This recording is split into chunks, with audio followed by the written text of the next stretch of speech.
Hello, people of the internet. It is I, GareBear890, back again with part 4 of the Nintendo Gamecube. So, we got Dance Dance Revolution Mario Mix starting us off. Grabbed this off of eBay for $9.99. Alright, Mario Party 7. A definite fan favorite. Just kidding, I don't know. But yeah, Mario Party 7. I originally got this in a bundle, and I got it for $15.11. But then I got a additional copy, and I was able to sell that, so I am even with this. Alright, and in that same bundle, I got Mario Party 6. And this one, I believe I had to buy the manual and stuff. So I ended up paying $19.24. Alright, and then these ones I had my eye on for quite a while. That is Mario Party 4 and 5, because they were hovering around the $40 mark forever, and then they kind of went up, and then they came down, and so anyways, I found a seller that was selling 4 for $34.99 and 5 for $39.99. So I grabbed them both complete in beautiful shape, and I'm glad I did, because the Mario Party games have gone up. And I'm kind of sad I didn't grab the N64 ones back before they kind of went up as well, because those are the ones that I grew up with, like really played. But anyways, we got Mario Superstar Baseball, $21.71. Then we got Mario Power Tennis, $25. And then we got Super Mario Strikers. That I got for $15.60. Okay, and then we got Mario Golf Toadstool Tour, which I remember a friend of mine back in the day sold it to me for like $27, and that was a pretty solid deal. But then I sold, actually, all my multiplayer Mario games to my good friend because I wanted an Xbox. So anyways, I gave him a good deal, and I got some good money. But then down the road, then I, of course, regretted that I did that. And I was like, hey, man, do you maybe want to sell those games back to me? And he's like, no, I do not. So anyways, I had to get them again. Let's see. Mario Golf, I got for $10.99. But we had a lot of fun with this. We would play this all the time. Not the most polished game in the world, but we would learn how to get around those bugs and glitches. Alright, now this is one picked up day one. Mario Kart Double Dash. I remember the graphics like blew my mind at the time. I just thought it was so detailed for Mario. But yeah, this is one we just played dozens, if not hundreds of hours. Let's see, yeah, this one I paid $25 for off of Craigslist. And then I think I got another copy that I was able to sell, and so I'm even with this. Alright, then we got F-Zero GX. I felt like all my friends had this, and we thought it was so cool, but just, it's very challenging. Very fast.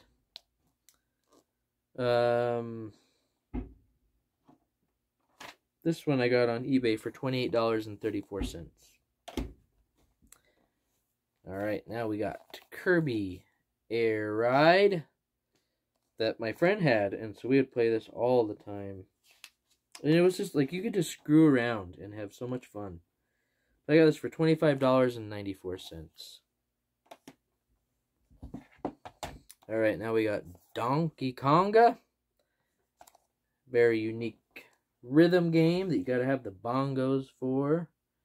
Well, maybe you don't have to have them, but it's preferred.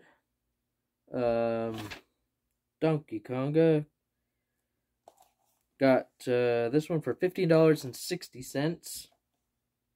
No, $10.50. And then I got the sequel for $10.75. And it's Donkey Kong Jungle Beat that I got for $15.60. This one is one that my brother bought like day one, and I was kind of surprised because he wasn't really into the Star Fox series. But I was sick the next day, and I played this the entire day. And it's not a super long campaign, and so I ended up finishing the game that day before my brother even got home from school. But yeah, anyways, this one was fun just because it was multiplayer, like the one on the Nintendo 64. But when I first got into collecting games again, I immediately reached out to like a bunch of friends and was just like, hey, if you have any old games sitting around you don't want anymore, like let me know. You know, we could work out a deal.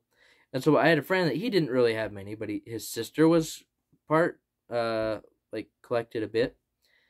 And she was like, well, I don't really have like too many that I'm looking to get rid of, but I do have Star Fox Assault that you can have. And I was like, well, no, I can pay you. And she's like, no, you can just have it. I was like, well, okay, if you insist. So yeah, $0 for Star Fox Assault. Different story with Star Fox Adventures, though. I paid $19.99. I loved this game. A lot of people were not happy about this game because, you know, they're like, hey, this isn't a Star Fox game, and that's true to a degree. It was Dinosaur Planet on the N64, and then they're like, no, let's release it on the GameCube, but we want to have, you know, we don't know how well that will sell, so let's put Star Fox in it. But I thought it was a lot of fun, and it like plays more like a Zelda game, which is okay with me. So anyways, this was a fun one. Alright. Next up, we got Pikmin. Very fun and unique game.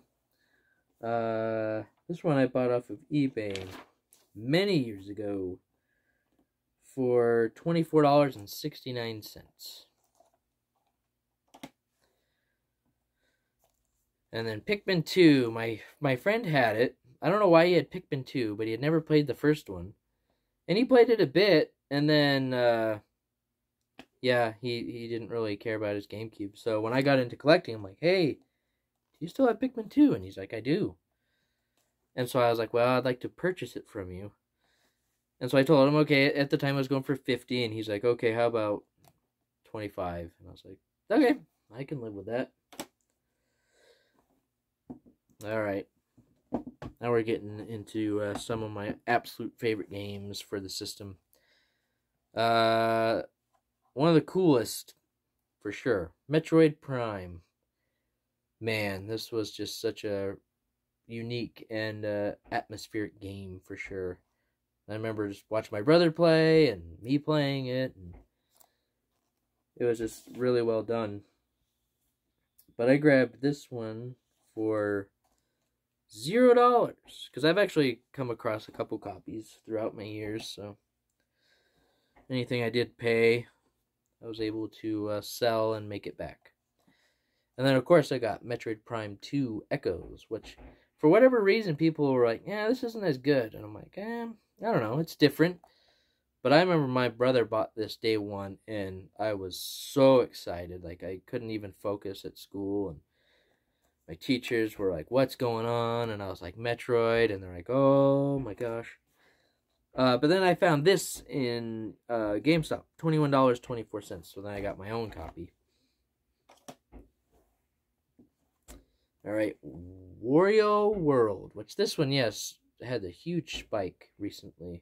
It was like, at one point, was up to $100. So I'm glad that I grabbed this one for $26.99. Remember, I won it in an auction, and it was like a bidding war at the end.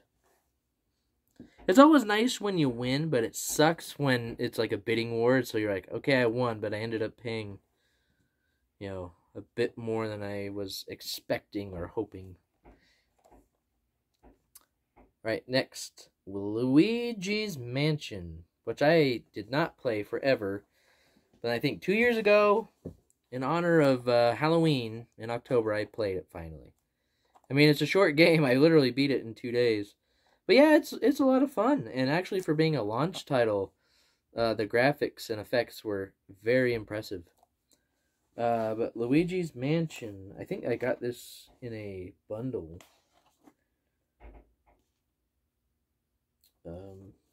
And so I think I had to like buy the manual and stuff. So I ended up paying $25.59 for a complete in-box Luigi's Mansion. Alright, now we got Paper Mario, The Thousand-Year Door. A lot of people's favorite Paper Mario game. And for good reason. I love the humor in this game. And I did have fun with it. Paper Mario. $8.55. Got it in a bundle. Now, this is one of my all-time favorite games. And it makes me sad when people don't appreciate it. So please, appreciate it. I'm talking about Super Mario Sunshine.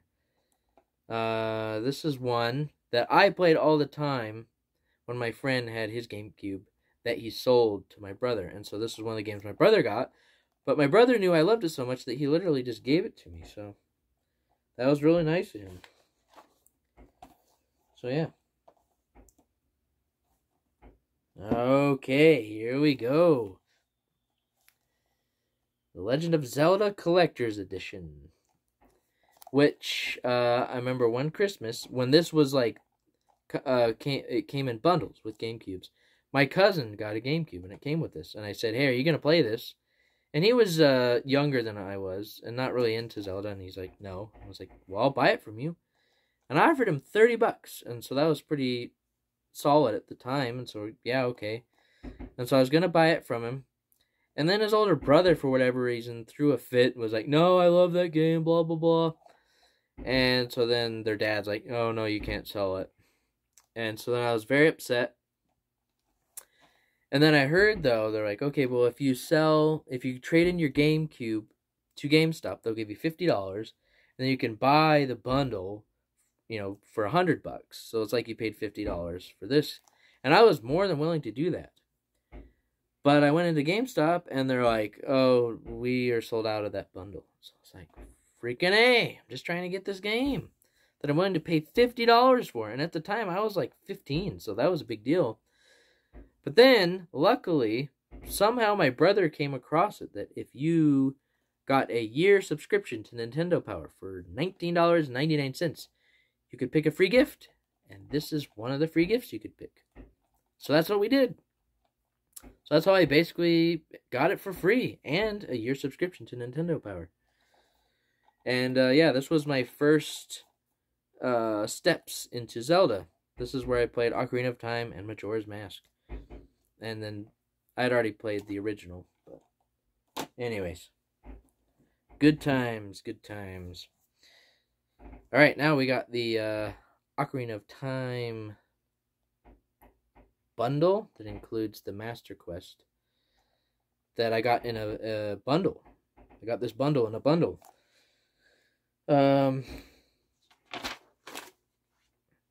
It did not come with the manual, and I remember the manual cost me like $15 or something like that. So I ended up paying $21.64 for a complete inbox. But I was more than happy to do so. I don't know why. I mean, I already had it, but just as a collector, sometimes things don't make sense. Alright, next up we have The Legend of Zelda 4 Swords Adventures, which I actually have the big box of this and the original GBA link cable that came with it. But I remember I had some money, and I went to GameStop, and it was like, oh, this is Zelda. I don't know what this is all about, but I want to get it. So I did. And then me and my friends were playing it, and we had a blast. Like, this is so much fun. It's a little frustrating because to play multiplayer, you all have to be on a Game Boy Advance. and you can play single player with just a regular controller, but multiplayer Game Boy Advance. And so we were having a blast, and their friend was staying with them for the summer, and he would play games all the time, but for whatever reason, it was like his last day, and he's like, guys, I want to be outside. And we're like, dude, we just got this new game, we're having fun. And then his mom was like, turn that off, get out. So, anyways, I don't really know why I just shared that story, but in case you were wondering. Oh, boy. Okay. Next up, we got The Legend of Zelda, The Wind Waker. Just a phenomenal game. And, you know, what really just pissed me off was you had all the hardcore Zelda fans at the time saying, this isn't a true Zelda game, you know, we hate the cel-shaded graphics, blah, blah, blah. But my friend had it, and he's like, dude, play it, it's super fun. And he was right, it was super fun.